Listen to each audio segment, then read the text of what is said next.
They'll be back at it today. Yep. Anyway, so DPDK, yeah, the father of DPDK is pushing it a little bit, right? There was a bunch of us that did DPDK, or the precursors to DPDK.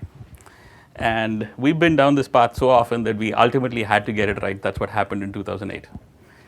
We pretty much discovered everything that was a problem that we had to go fix, and there are a fair number of problems. So when Jim put up that exploratory section that was happening between 2006 and 2008, that was us searching for how do we do this. And believe me, it's interesting because we've pretty much been down every dark alley, gotten mugged a whole bunch of times, and then we finally figured out what the recipe was. And the recipe actually stares at us in the face, literally. It's not very difficult to do if you think through it systematically. And I'll walk you through what all we do and how we do it. Hold on.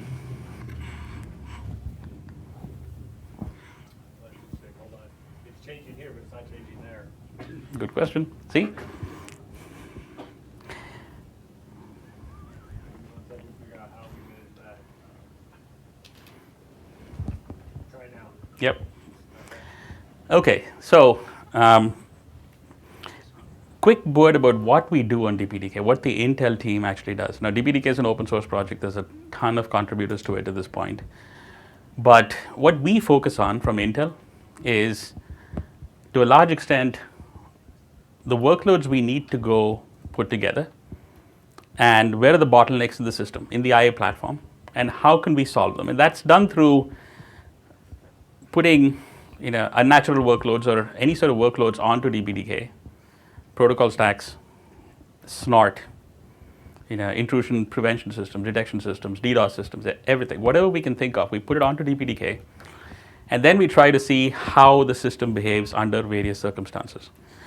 And what we come up with is the libraries that we actually talk about. And what we focus on is code optimizations to take performance higher and higher. And by and large, we focus most of our energy on optimizations to the platform. What do we need to do in software to do better packet processing? Can we bring something different? Can we build up new algorithms to do things that are challenging? For example, we have an ACL library that actually does extremely quick ACLs. And we actually put that together around SSE and then AVX. And we saw performance differences in both. So we actually then started looking at, can we do things smarter to speed up both the SSE and ACL versions? And what you have right now is the end product of that. And somewhere along the line, we had customers that told us, hey, look, yeah, ACL is all well and good, but I want to run this on Rangeley. I want to run this inside the BSD kernel. I want to run this inside a kernel that doesn't support AVX. So then we refactored the entire algorithm, slightly different, for a scalar ACL, in other words, standard C code. So we look at what does it take to do very high-speed software as fast as possible and implement it in software. And then once we run out of juice in software, then start recommending changes to the platform to say, look, if you did this in the NIC, this would be interesting. We provide all those kinds of feedback. A simple example is parsing packets, trying to identify what a packet type is. When you have a flood of packets coming in, some are IP, some are TCP, some are UDP, some are layer 2, MPLS, ARP, etc. By and large, if you look at a software processing line for these things, it's going to be a bunch of if then else's, and if then else's kill performance.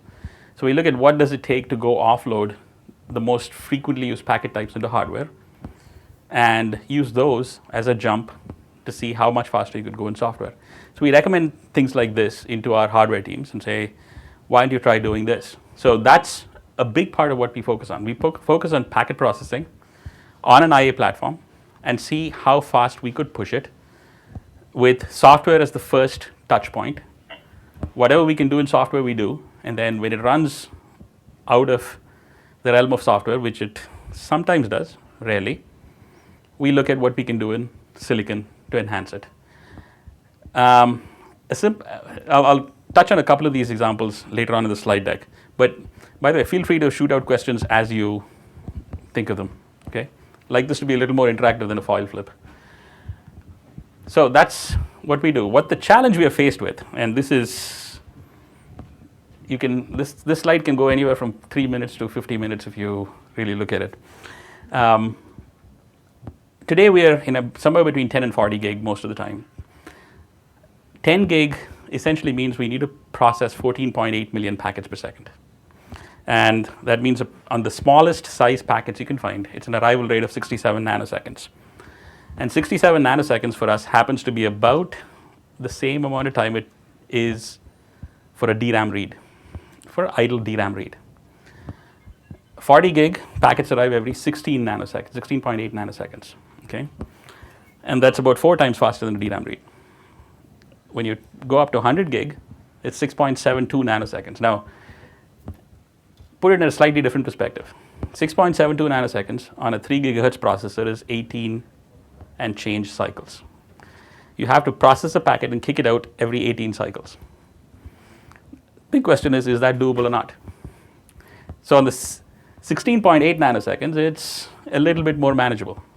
A 2 gigahertz processor is about 33 cycles. A 3 gigahertz processor is about 50 cycles. Could we process a packet in 50 cycles and kick it out? I can show you at least one part we could do right now, okay, out of that 50 cycles, but that's what we work towards. Can we take a 16 nanosecond arrival rate, take the packets, process them in order of arrival on a single core or multiple cores, and see how we can get them out the other end?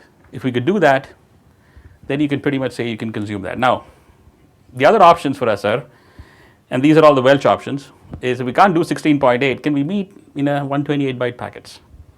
That's easier.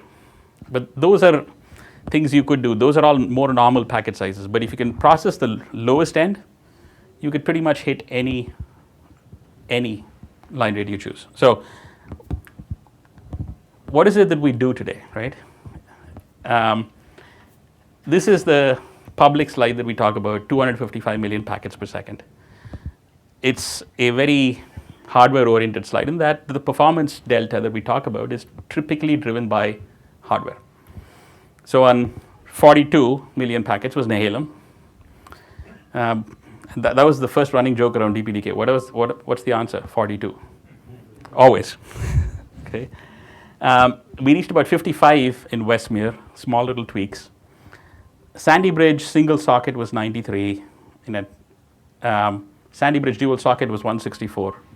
And the progression looks nice. What's missing in that is this.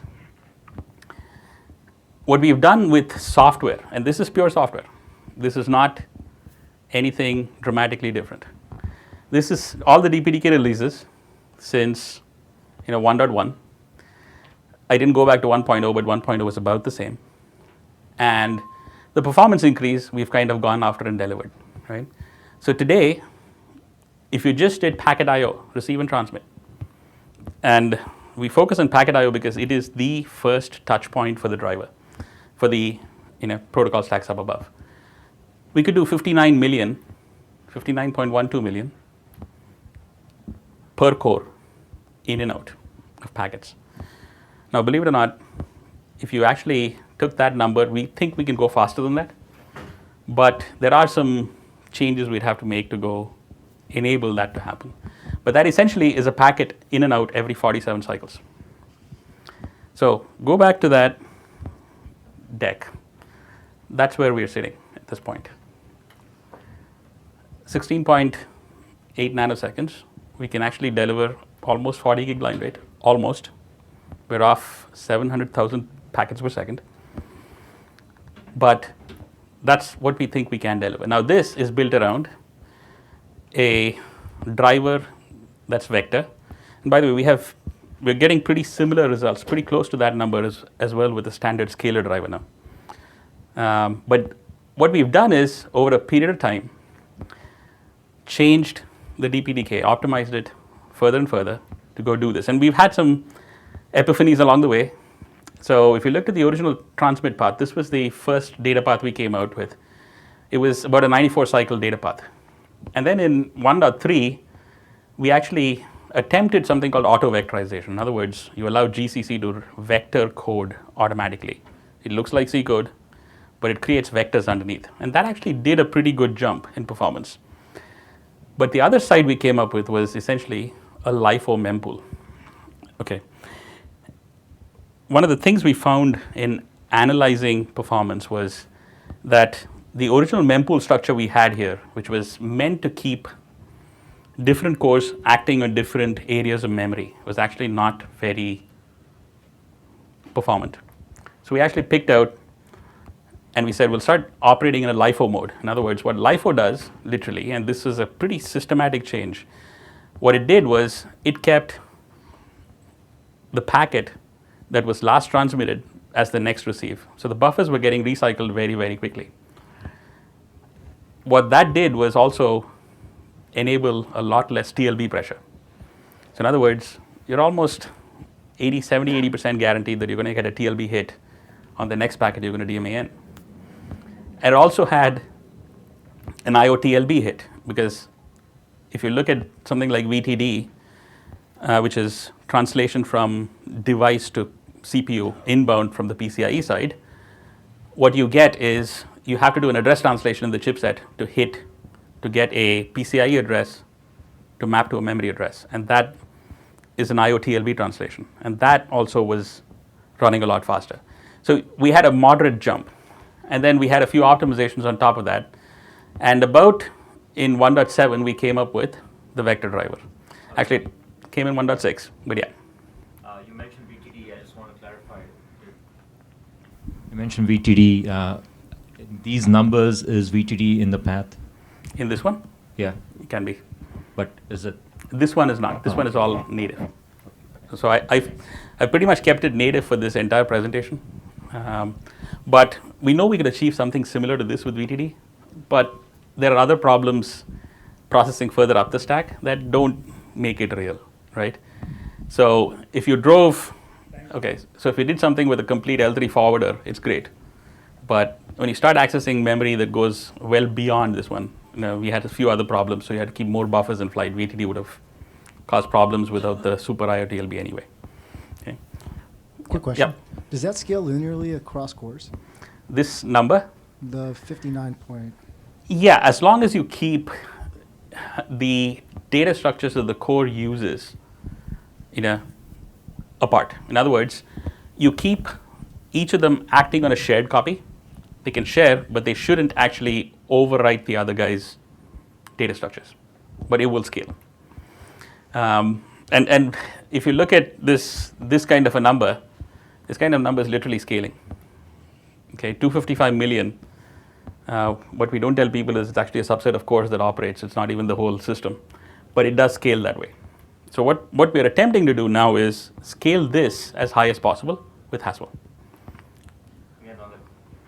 Yep. On the previous slide with processor generations. Yeah. You mentioned, where can you go back to that slide? Sorry.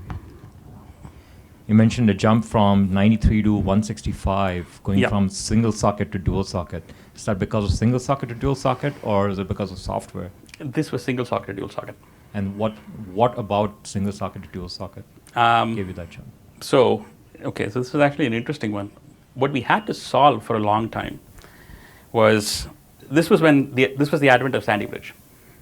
So when Sandy Bridge came along, it had PCIe connected to each one of the sockets. And till that time, there was no concept of any sort of IO NUMA.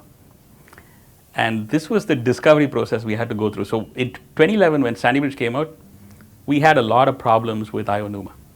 Why? Because what we were doing was primarily, if you looked at Westmere Nehalem, right, you had a common south bridge, and you could distribute packets pretty nicely across. NUMA didn't have a huge effect. In Sandy Bridge, NUMA actually had a huge effect, because if you hit the wrong cache with the packet to start with, or the wrong memory, then it was a remote fetch, and remote fetch was a very, very heavy cost. So we actually had to go rewrite a lot of the base code to put it in a very NUMA sensitive, very NUMA aware. So for instance, descriptors now come out of essentially the local socket where they connect it to, not just my NUMA socket where the code runs. So we look at where the IO is connected and then allocate the descriptors there, and we did all that. what really mattered here was the descriptors, not the packet itself. The packet can go anywhere. That's usually a long latency path. The descriptors were the problematic story for us. So we had to go change a lot of code to go make that happen. So that's why we kind of had that step. Okay, so a single socket doesn't mean a single socket system? This one, we pretty much stayed with the single socket because we kind of, L3 forward disabled anything going remote socket at that point. So we just said single socket is what we would advertise. If you went local, you'd actually drop in performance, or you went remote. Okay. So we've been through, as I said, right, the discovery process that says what's the problems, what's the system, what do we have to do, and essentially come up with what we can manage. Yep. Probably it's a very varied question. I'm coming from the MPU and ASIC part, but do the packet really must hit the DRAM in this architecture? No. Is it doing here? No. So none of these packets actually hit DRAM. Okay. So one of the big reasons for this jump is this thing called data direct I/O. So what DDI/O does is it pushes packets into cache, and then eventually evicts to DRAM. So in other words, I push a packet into cache, and when the LRU runs out, I evict it to DRAM. Okay, so go back to this. So yeah, I still have a question. Hang on, so one sec, not finished yet. So go back to why this was actually effective. The LIFO mempool was done about the same time. Okay, what happened with DDI/O was if you can get to the packet fast enough and you can process it, you can ensure that it never actually evicts to DRAM. And what we had to do, that's exactly what we went and did. So the reason we put in the LIFO mempools in the end, Jim. I'm trying to get rid of whoever Okay. on the phone is making noise. No, it's, yeah, okay. So Okay, go ahead. putting LIFO in actually allows the packet to be recycled faster, which means it never actually goes out to DRAM at all. But yes, these are all within the socket, stays in cache, goes in and out of cache. Okay. Now, how do we go forward, ensure that part, right? So we came up with DDI/O, and by the way, this is the kind of feedback mechanisms that we run, right? So once we came up with DDI/O, we had a few issues where, for example, if you ran a higher packet rate than 255 million, you'd actually have a lot of evictions to DRAM. So in Haswell, we came up with two other answers to that. And one is called cache QoS, which is partitioning the cache so that I/O gets a bigger amount of the ways in the cache, and we can tune it. And we can tune it to a point that you can keep a lot of this data in cache as much as possible. And the second mechanism that was cache QoS. And the second mechanism is actually a DDI/O way control, that we can increase the number of ways that are allocated into a Haswell CPU on the IIO side. So we do all this just to go see how much faster we can push data packets. So with multiple cores, don't you run into cache synchronization? Not really. So the question was, with multiple cores, don't you run into cache synchronization issues? What kind of cache synchronization issues? Like if you have the core that's handling the packet and part of the processing has to be done in the next core. We do have issues like that, and we have ways around that one too. I'll talk about it in a couple of slides. Hold your thought. So Yep. I'm trying to basically relate the two slides. So this slide is, I believe it's talking about like the per CPU numbers, like you get Yep. like this many million packets per second per CPU. Mhm. So if you go to the previous slide, like so how many cores were we using here, like across? So this one, right? Yeah. The standard tests that we do typically take 2 ports to a core, 2 by 10 gig. So typically 30 million to a core. Okay. That's what these tests were all factored around. And by the way, those are all factored around this kind of a number, right? Okay. So we were essentially at about 37. 37 is slightly north of 29.8, which is 20 gig saturation. So you take that and you step and repeat. Okay. Right? Thank you. With this, we will change the number as soon as we can hit 59.8. We will change it to 4 ports to a core and cut the core count, right? Okay. So what are we looking to change? And this is, again, a little more forward-looking. Some of these things are already in flight. You would have seen patches or, for that matter, comments go out on DPDK.org. The first one we actually looked at was, we had a slow path here that was 29.6. And one very smart guy in Ireland actually figured out that if you wrapped around that slow path with the newer fast path and just backfilled the functions it did, you could go about 30% faster. So he's actually doing that. So expect that 29 number to go up. Okay. Why is that important? Because that is what we call the full functional path. In other words, it chains buffers together. It transmits jumbos. It can receive jumbos with fragmentation. So that goes up quite significantly in performance. Okay.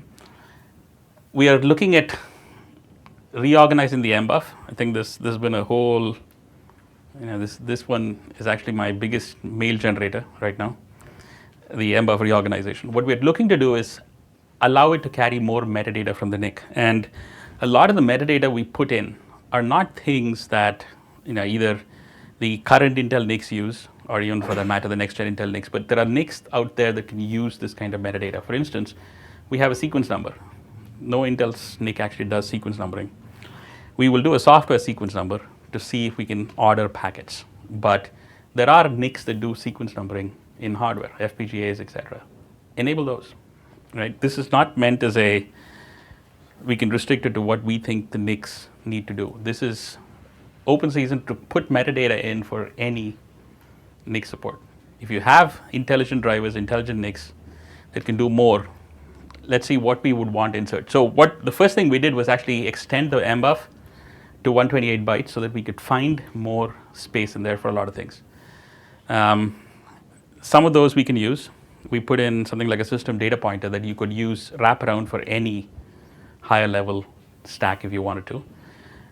These have been requests that we've heard from multiple people over the years. We finally were brave enough to go say, look, we think we can manage doing the mbuff changes and not affect performance, which we've actually gone and done. There is probably a +3, -3 kind of range right now. I think there was a guy that came back and said there's a -5 happening in one particular mode, and we'll figure that out. But we're within about the same kind of performance metrics that we were in before. So that's the intention. The intention is to actually allow much more metadata to be pushed from the NIC up to the CPUs. In terms of filters, timestamps, whatever you choose. That's one of the big things we're trying to do with it. Okay. Hey, Venky? Yep. Did everything we talked about to put the parsing information in the meta? Like, we could. The L2, L3, L4 offset. So that's an interesting one because that's, by the way, so we have a NIC that parses that information and throws it away right now. Yep. It makes a lot of sense, which is why we've kind of put the L2, L3 fields in there. We're not populating them, but we could do that. We're putting a packet type in there because there's a lot of packet type identification that's done on a lot of NICs that we could put. So why not have it, right? And we can also backfill all that stuff with a software packet parser that'll do, give you a common enough baseline for everybody else. So that's the intention, right? Now, If you're doing L4 and L3, checksum verification. Yes. It's finding out, right? If they're taking requests, how about making it easier to turn on the TX checksumming? Put it in. The TSO stuff is something I think Olivier submitted a patch from 6Win. That's in. Oh, right. Yep, so TSO is in. Now, TSO will not work with if you do any sort of NCAP decap on a NIC that doesn't understand NCAP decap, right? So you've got those problems, and that will try to figure out how to backfill the software. In other words, if I have a VXLAN embedded frame, TSO will not work on a NIC that doesn't understand VXLAN. But that we can backfill in software, and that's the intention. That's what we would like to do. So float the boats for all NICs that don't have that kind of support, and for the NICs that can accelerate it, let it go. Okay, that's the intention. So the net goal of what we're looking to do is actually float performance of the platform higher for pretty much everything we can think of. So, Yep. you have a target budget for how big the mbuff can be, and then you will. It's right now 128 bytes, and there's about 32 odd bytes free. So we've left a significant portion of the second cache line free. We don't want it to go beyond that. Okay, so I said this about 64 byte mbuff before. There is a fear factor to going beyond that, okay, as in it'll become unmanageable, but we've managed it so far. What we've done with the second cache line is we put a user data pointer that you can use as an extension for whatever you want, right? And I think it should suffice. But if you think we need to go look at more data for whatever reason, let's look at it. Okay, but I think that patch will close out pretty quick. So let's get this while we have it and see what all we need to add in there, right? And this goes across the board. I mean, we're looking at a driver that's building out AVX2 if we can. And it's investigation because we're not absolutely sure that we can give a big performance jump with AVX2 or not at this point. Why? Because the mechanics of a driver operation are such that you're still L3 limited. In other words, you're limited with access to L3. And processing, if you go back to this particular number, what happens there is that the receive part of the packet processing side takes about 20 odd cycles, just around 20 cycles. The transmit part takes the rest. So out of that 47 cycles, 27 cycles or so is transmit, 20 is receive. And changing to AVX2 will take that 20 down to 18, which is it's not a huge jump. We are limited by L3, we're limited by the way the NIC puts stuff in at this point. So it might be diminishing returns for the driver on AVX2. ACL on AVX2, different story. We think we can get a sizable performance jump there, so we'll do it. So we're looking at AVX2 where it makes sense. And it makes sense in a bunch of areas, so we'll implement those and put those out into the open. One other area we're actually focused on is latency. So DPDK by nature puts multiple packets together and processes them. And we can configure the NIC pretty much to say put X number of packets. And we tend to go towards the performance aspect of things. In other words, X tends to be high. You could also put X to be something like 4, 8, even 1. And you will lose a little bit of performance, but you gain back a lot in latency. So there are applications that are looking at latency as their primary driving factor. And for that primary driving factor, you could trade off a little bit of performance. So what we're looking at getting to is what are the latency tuning options inside DPDK? Because by definition, if you look at the API says you ask me for n packets, you will get n packets. N can be 1, 2, 3, 4, whatever number you want. So we haven't gone after showing people how that can be done, but that's something that is about to change. So we'll look at how do you tune for latency. Now, there are certain NICs, Niantic for example, 82599, that will always put 8 packets into the descriptor at one time, right? That's its standard operating procedure. And for that, processing anything below 8 will not get you a noticeable kick, but it's definitely better than latency for 32 packets at a time, right? So we know all those tuning options that have to be done. It's a question of going through and actually either writing a white paper or whatever to go show how this is done and measured. Now, one of the other side impacts of doing a latency pipe is running a latency pipe, a latency queue, side by side with a performance queue. Performance queue wants to bundle things together. Latency queues want to do onesies, onesies, onesies. And the issue there is that the latency queue has an impact on the performance queue. Because at the end of the driver pipeline, there is what's called an MMIO. It's a memory managed IO. It's an uncacheable write that will stall the other side. So if you happen to get a 32 packet MMIO write coming in just around that 1 packet MMIO write that the latency queue wants to do, you will stall behind it. And that will actually increase the amount of time. So we're looking at ways to allow those two to coexist. And I think we've got a shooting solution there, but that's the last part we have to go solve. But once we do that, I think we can have a latency queue run side by side with the performance queue quite effectively. The stepping up from the driver itself and generalities, what we're looking at, and this has been a interesting series of things around how much faster could you do the hash functions and the flow resolution side of the equation. So if you looked at DPDK 1.6, and this is the last time we did this measurement was 1.6, 1.7 fixed a few things for us. Going from about 700,000 flows, 768,000 to 1 million to 2 million to 4 million, you would actually see a noticeable performance drop, and about 25-30% sometimes. And the reason was the way that the hashes were done, the hashes were laid out, the pipelining of the software in there.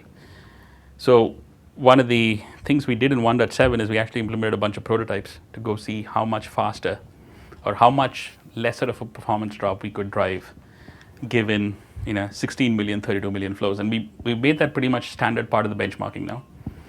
So we're looking at significant improvements down this. I've had some numbers somewhere in backup. I'll bring them up later. But the performance drop isn't a huge number right now.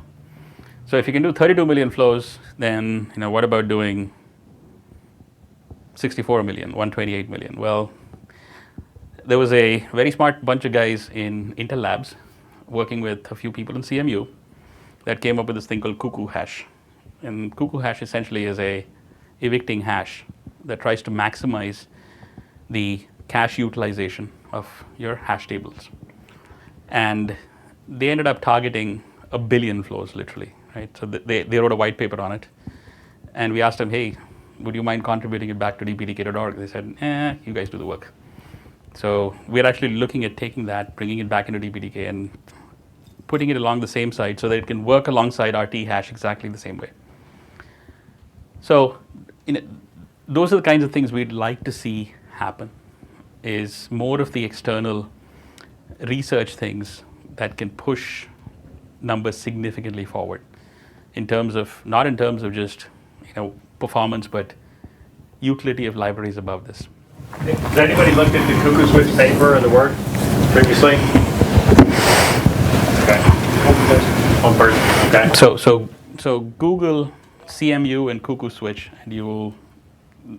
There's only one paper that will come out. You can also, if you're interested in research stuff around this, there was an MIT FastPass messaging paper that was written out by MIT and Facebook around DPDK and using it to do distributed messaging. There was another one called RamCloud, which uses in-memory database built around some of these kinds of things. So there's a lot of interesting offshoots of papers that have come out of this, which is nice.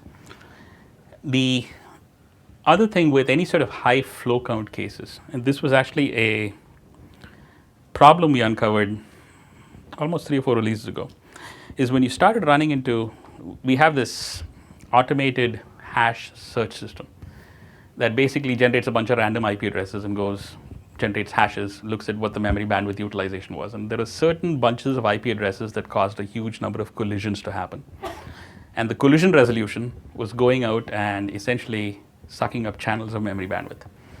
So we started putting in place slightly different algorithms to say, look, if you had, for example, the standard hash bucket and memory lookup collision resolution system, what could we do to speed up and not suck up as much memory bandwidth as possible? So we actually started doing a few changes to the hash routines. But that's what we have now tried to go out and implement is, if you take 16 million flows, what's the minimal memory bandwidth you can use to resolve this kind of stuff for 16 million flows? And it's actually quite logically simple if you look at it till you find it, right? So what it ended up happening was we ended up actually storing the hash value itself inside the index. Yes, we throw a little more memory at the problem, but now you get the probability of you colliding on a 32-bit hash value is a lot less than colliding on a 8-bit, 16-bit, 19-bit hash value. So we look at trade-offs like that. The second option, we actually did implement it, never put it out yet, is to do a second hash. So we changed some of the hash routines, at least internally, to say, look, can we do 2 hashes in parallel?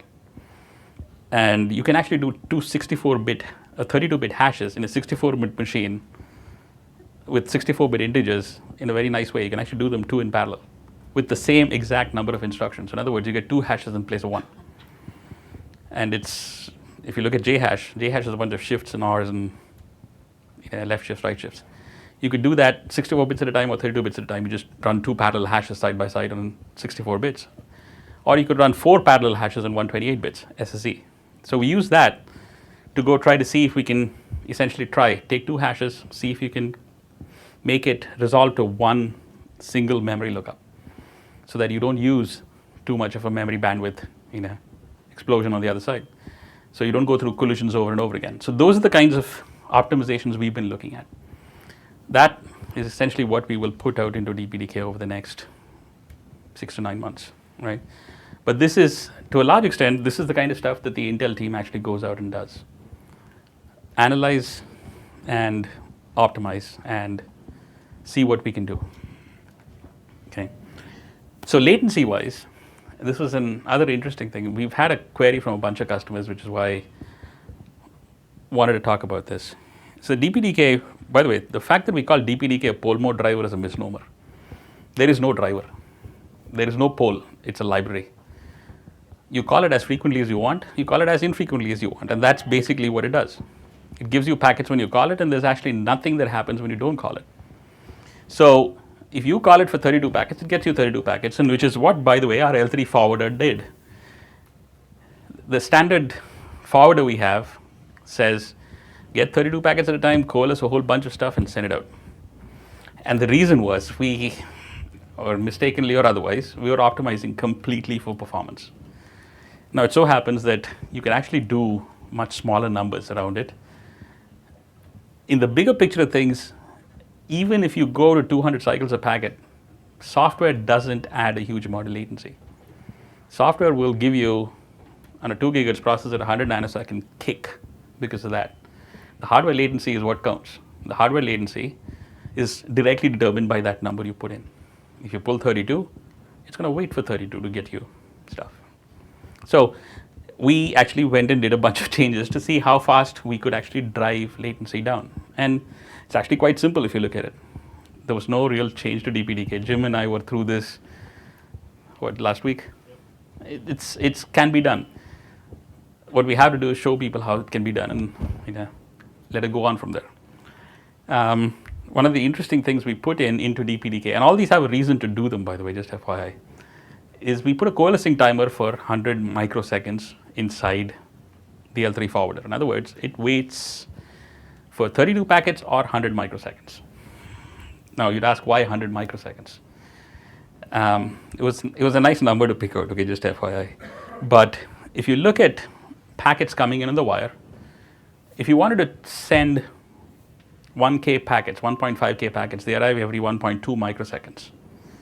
So if you waited and you sent out packets as they come in, you've got this very frequent hit of MMIOs that you send out again and again and again. So we said we'll coalesce packets, and that's basically what we put in. Now, so it so happens that it was probably overkill to do 100, but so be it. But those are the kinds of things we could actually tweak for latency to bring down the average latency. So for all of you guys, which latency does it matter? Doesn't it matter? Who does it matter to? Or are you fine with just pure throughput? You guys, I expect. Okay. What kind of latencies can you tolerate? No, but how low do you want to go? Sub-micro, right? So there are NICs that can do that. You can couple them with DPDK, hopefully, if you can find an open source driver. And you can get that kind of thing. Now, if you took this L3 forwarder and ran it, it will give you the same kind of number. But if you did it, with a slightly modified forwarder, you can actually get yourself a very, very low, latency. Yes. So some of us would like a latency of 0. So we'll take anything slightly above that, but 100 mics is incredibly long. Yeah, 100 mics is, I mean, that was, it was a pure performance optimization. So what kind of latencies are you looking at? What could you deal with? Yeah. Always less than 10. Sorry. Not that my voice doesn't carry. Always less than 10, probably less than 5 if we can get it on the right process of device. And if you're willing to trade off a little bit of throughput for it, I mean, not hit the kind of 59 million numbers, but more reasonable numbers, I think that's a very doable target. Okay. I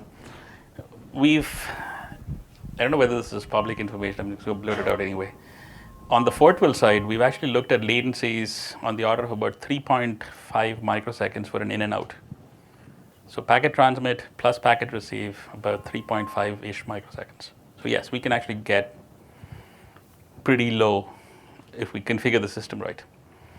And that's part of what we will try to go out and do. Now, the hardware guys were surprised that we could hit the numbers they actually predicted their hardware was capable of doing. Right. So, but again, if you look at, you go back to a few slides. If I'm doing 49 cycles per packet for packet in and out, software is not adding a huge amount of overhead here. That's the intention. Okay. Also here, I have a question about the performance. I know that right now is for the Broadcom or is other the chips the manufacturing is advanced. The chip for the for the latencies for switching is about the 5 to 10 microseconds. But also it does look up and switching, right? Correct. So for your DPDK, I'm not sure if you depends on what you did. It's to achieve such performance. In terms of latency. Yeah, in terms of latency. Yeah. Okay, so let me put it to you slightly differently, right? Yeah. A TCP stack, its fast path, okay, to the bottom side of sockets is about 350 instructions. Okay, so driver plus TCP stack to the bottom side of sockets is about 350 instructions. 350 instructions at an IPC, assuming that you can execute one instruction per clock, is 350 nanoseconds. 350 cycles, which is about 110, 120 nanoseconds of core execution time. If the hardware can get it to the core will eat through it. That's usually been the case. So software is usually not the latency path. Okay, you can, if you run without context switches in software, and by the way, context switches kill you in terms of performance. But if you run without context switches in software, you can get extremely low latency through software. Now, beyond that point, how fast the NIC chip can get it to you is up to you. Now, if I went out to memory once, right? If I did a memory read and it's a complete cache miss, it goes out to memory and comes back. At 3 gigahertz and a 70-ish nanosecond stall to memory, I'm out another 200 cycles. Okay, so 70 nanoseconds of a memory read. So I can afford 3 or 4 memory reads if I had to implement a complete switch as well, right? And if you did some smarter software, like the L3 forwarder, the L3 forwarder essentially is a 1 memory lookup system. We've got the exact matcher, which is a 2 memory lookup system. Those don't add a lot of latency. The latency is exactly the number of instructions you execute and the number of memory lookups you do multiplied by 200 odd per memory lookup. But all that put together, even if you had 3 cascading memory lookups, is going to cost you 300, 400 nanoseconds. So it's not a huge lot. And everybody looks at software can't do this. Software can absolutely do this. If I can dream it up in software, it's only after that hardware will actually get built. But that's what you could do. Right? Excuse me. Yeah.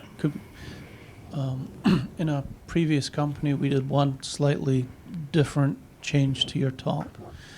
Instead of waiting for 100 microseconds, we did a system that said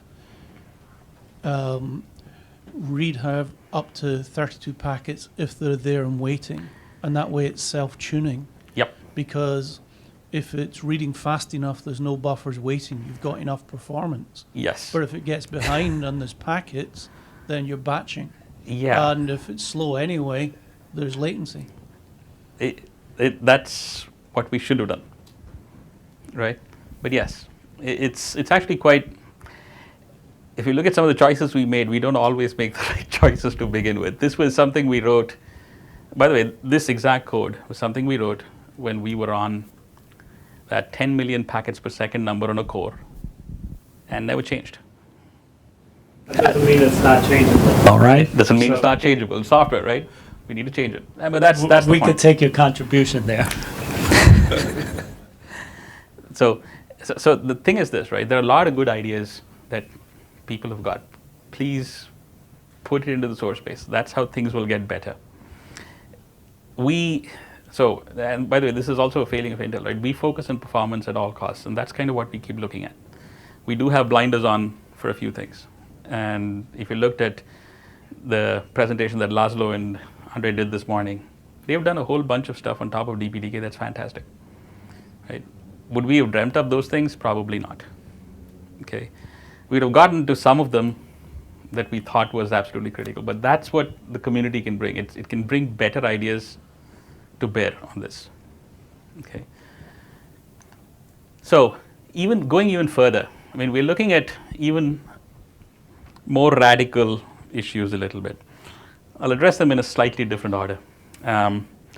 So right now, DPDK is very, very static in what it allocates. It allocates everything up front and runs, and nothing beyond that.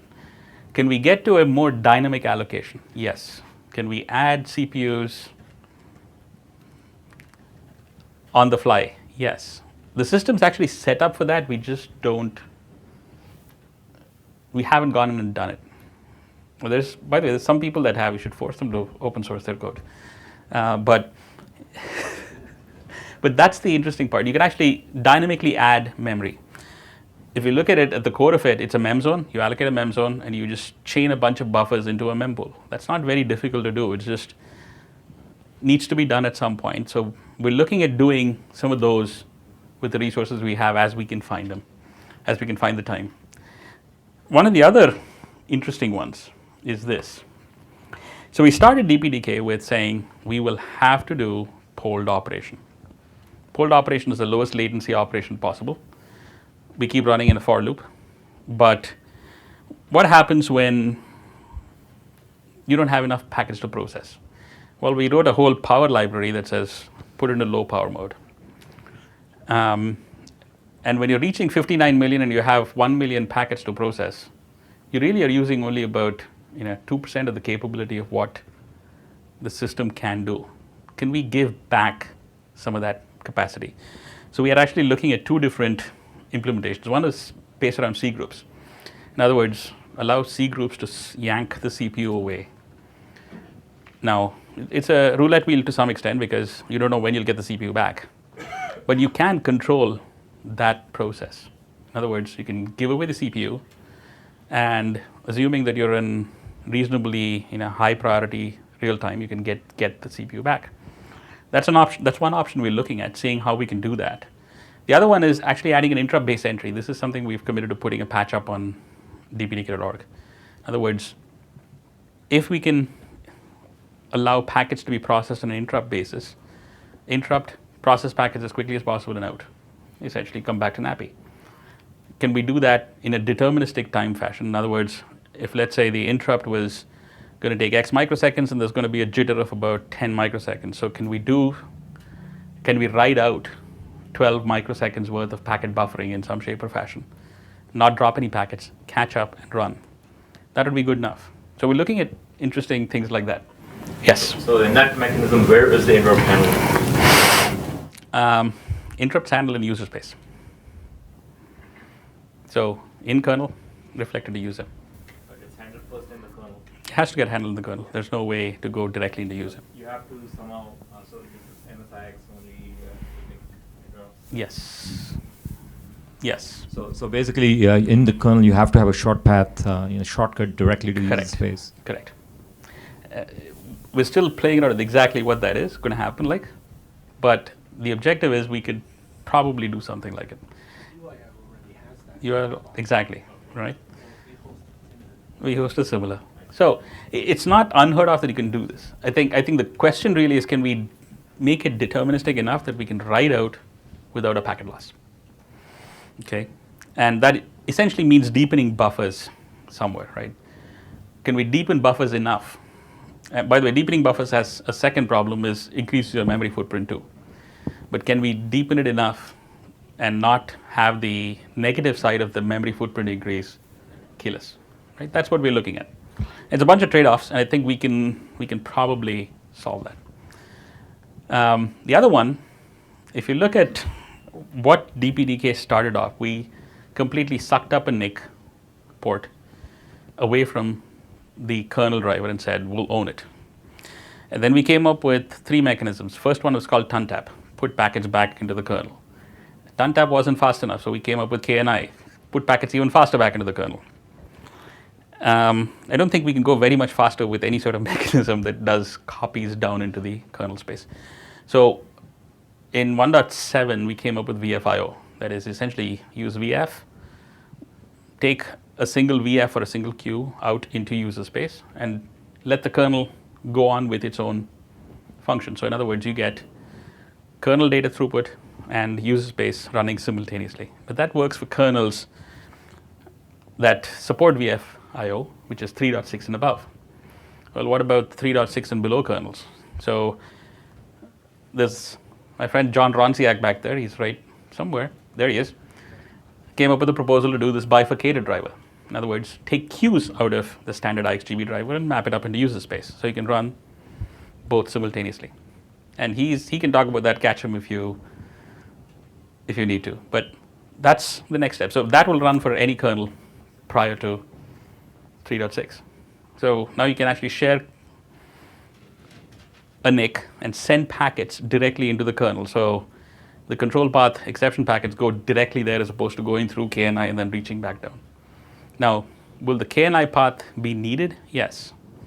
But we're hoping it'll be now more for exceptions than for a direct data path. So, slowly improve system throughput where we can.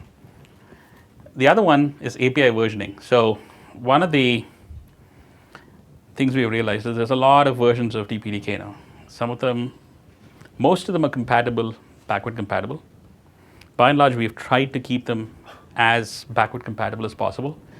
But at some point, things like when the mbuff changes, things are not going to be easily backported or easily compatible at that point.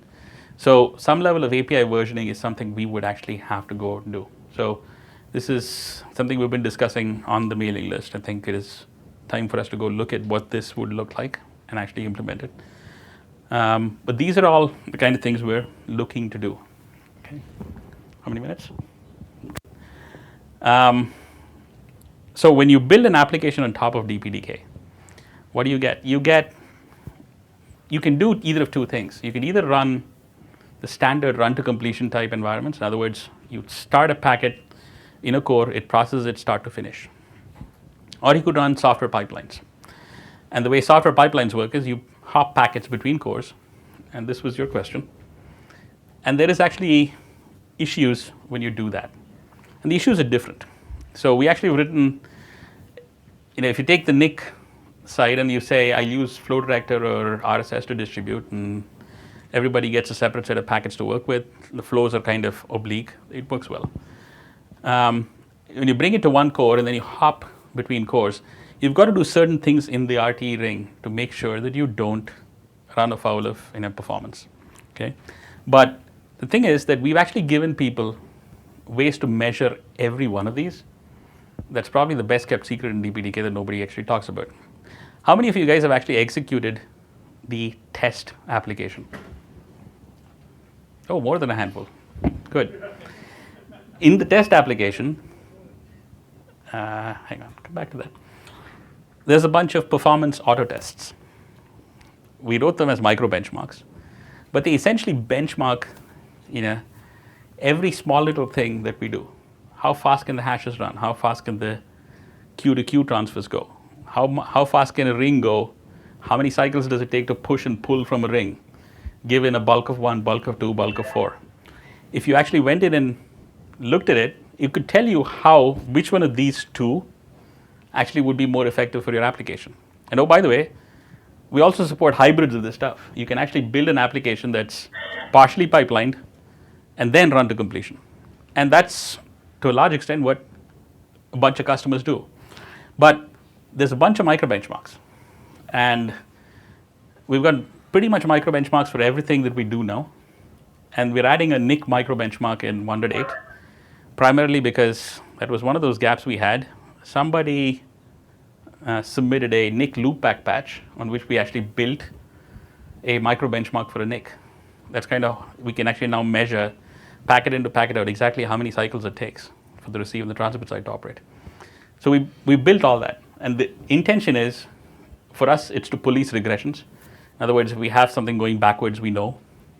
But that also can give you a very good idea of how you can structure your application. What are the bottlenecks possible if you did something like push one packet across from core to core through this ring, push two packets across. And that's the intention of the test app. The test PMD app, which is again something that very few people actually use, is to some extent an implementation that benchmarks the I/O pipe. In other words, NIC, PCIe, CPU, and backout. It doesn't do any packet touch, but that's essentially what it maps through. So you can figure out how fast for your hardware, for your NIC plus CPU combination, how fast does this operate? So what we've tried to do is build out benchmarks for every one of the commonly used operations, right? As the next example was, when we wanted to add a little more than the test PMD, so we pulled out the L3 forwarder, which actually does hash lookups. Now, of course, there's a micro benchmark for hash, plus this gives you what effect your changes on a micro benchmark there will have on a slightly more pipeline system. So you can actually judge these kinds of things. But this is how we actually look at performance. We look at, if we put in a new algorithm, what happens here, and then what happens in the pipeline. And then, of course, we have stacks prototypes that we've built out on top that we look at performance as well, right? And then we put in, again, a load balancer. And if you look at the load balancer code, it uses a ring to transfer packets from one side to the other, but it does a few things slightly differently. The problem with the ring is when you push a packet in from here to pull a packet from the other side, the packet data has been prefetched into this core and is not available on this core. So it takes 40 odd cycles to get there. Well, so you run a small little for loop in front of that, which is what the load balancer does. That does a prefetch for 4 or 8 packets and then processes them. All of a sudden you bridge across that 40 cycle gap. So there are things that you can do. And that's what these examples are meant to show you. I think there's 20 plus examples now. Yes. And then IP pipeline is an example of using the latest one we have, the packet framework, to build a complete pipeline. Okay, that will show you how you can bounce packets between cores, how you can distribute packets between cores, and keep all of them running with multiple lookups in a high throughput fashion, right? So, lots of good, areas for improvement that we're looking at. Our focus has always been performance and functionality. Where are the interesting problems to solve? What do we need to do to solve them? Starting with in software. One of the big things we ask for is community participation. What is it that you want us to focus on, right? I guide a reasonably sized team of engineers that will do this. What do you want us to look at? Where do you think we can contribute and add value best? That's the guidance we want to see back from the community. This is a discussion. It's not about, here's what we do, deal with it. This has got to be an ongoing discussion of things.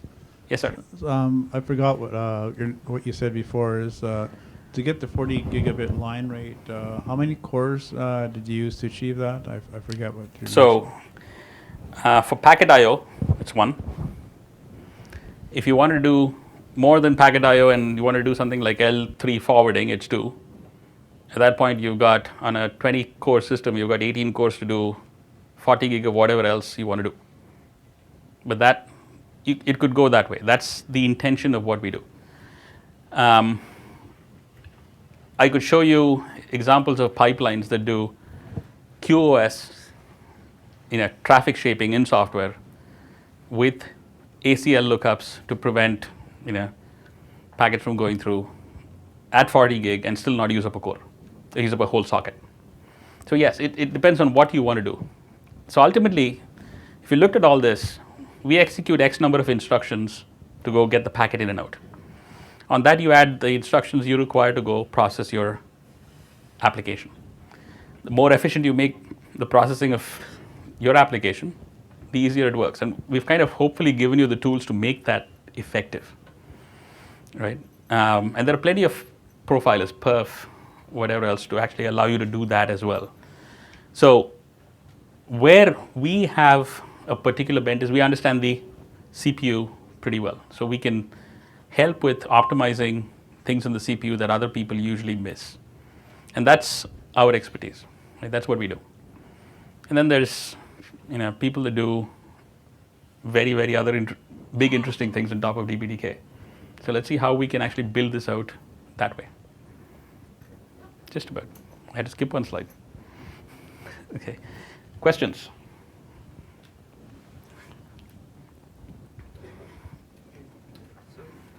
No, hang on 1 second.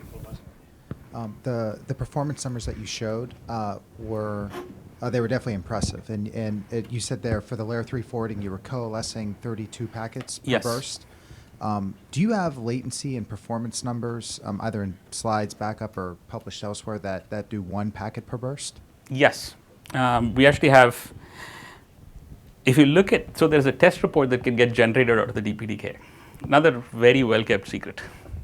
Okay, that actually details exactly that. One core, one thread, 1 port, 14.88 million. And if you look at what happens at that, it typically does 1 to 2 packets most of the time. But yes, that's something I can provide you offline. But we do have that data. It does tend to drop, right? If you do 1 packet at a time, we think we can sustain. We know we can sustain about 14.88 million pretty easily on receive and transmit.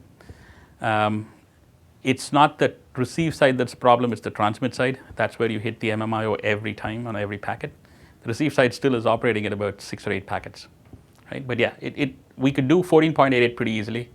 I'd have to check if we go significantly higher than that, but I'll get you that data. But your latency numbers must go down. Latency numbers do go down. Like so from 100 microseconds. I told you, right? If I did just 1 packet in and out on Fortwell, I can hit 3.5. And that's very systematic 3.5. Now, how much can we sustain with it? We could probably sustain 10 gig line rate pretty easily, maybe 20 gig. Okay. And by the way, 3.5 is for a 64 byte transfer. In the document, I think there's a few trade-off for the vectorized PNB driver. Yes. One of them are turn off checksum offloading or exec. Is that the problem of the NIC? No. So the way that you hit that as high a performance as possible is that you turn off the L4 checksum. The L4 checksum requires you to actually rewrite or write another descriptor. It's a context descriptor that you have to write that adds another 16 bytes of stuff. And the reason we actually picked that trade-off is this extreme amount of fastpath that we're talking about is typically used by routing protocol stacks. In other words, packet in, packet out. They actually muck with the IP header, which you can redo in software, as opposed to mucking with the TCP header. We've also thought about doing a variation on that, dropping performance a little bit. It'll probably drop about 5 to 6 million packets if we actually did the context header rewrite. And by the way, that's kind of what we're looking at with the changes to the slow path as well now. We think we can take the slow path up quite significantly. So 35% on top of 20, 30 million packets is quite a nice jump. And that is a full featured, it will do all the checksums, etc. the right way. But yes, so we're looking at trade-offs. Now we've got, just FYI, right, we've got three transmit routines, and we've got 3 receive routines. So we want to find a way to consolidate a few of them as well. Take one last question over here. Yeah, Venky, I was mentioning make the transmit checksumming easier. Right? Yes. Don't have to fill out that thing. The hardware guys take any bait on that if you mentioned it to them? Yes. Before I played with the driver, I thought maybe I'd just turn a flag on, and it would go figure it all out. I didn't know I have to go figure out offsets and all that junk, right? So it'd be great if I could just set a flag and say, check Summit, thank you. Nothing works better than telling them that, for me, it takes more time to go set up that context descriptor than to do it myself. Absolutely. So if you want your hardware feature to be useful, do it. Right.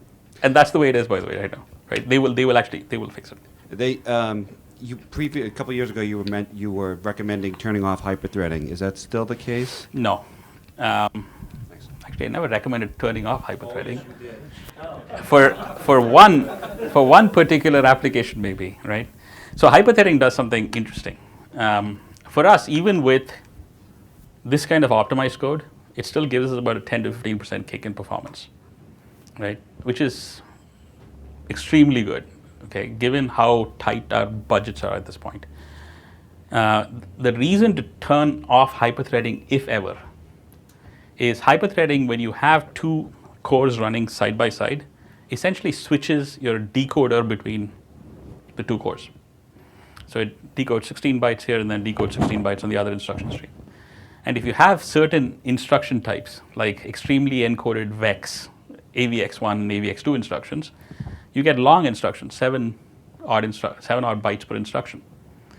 When that happens, you're not getting enough instructions to feed the engine, right? So you're getting 2 instructions decoded here and 2 instructions decoded here. And if these 2 instructions are not, they're completely, essentially a no op loop kind of thing, you're losing a lot of bandwidth. That's the only reason to actually turn it off, or put that thread to sleep dynamically anyway. You could do either one.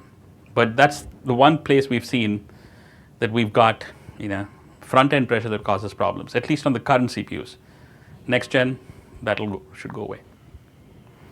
Okay. But yeah, by and large, hyperthreading gives us about 10-15%. On things that do a lot of memory stalls, it'll give us much higher. Well, all your performance numbers are based upon not having Hyperthreading enabled, all of them. With enabled. It's with enabled. Core numbers are one physical core, right? Yes, it's all one physical core. Okay. So some of the clock rate numbers that you talk about, right? They are all 2 hyper-threaded cores throughput. So we take 4x10, bind 2 ports here, 2 ports here, and then that's how it runs. 1 thread on each? Yeah, 1 thread on each. This sounds like a great afternoon break discussion. Venky, thank you. No problem.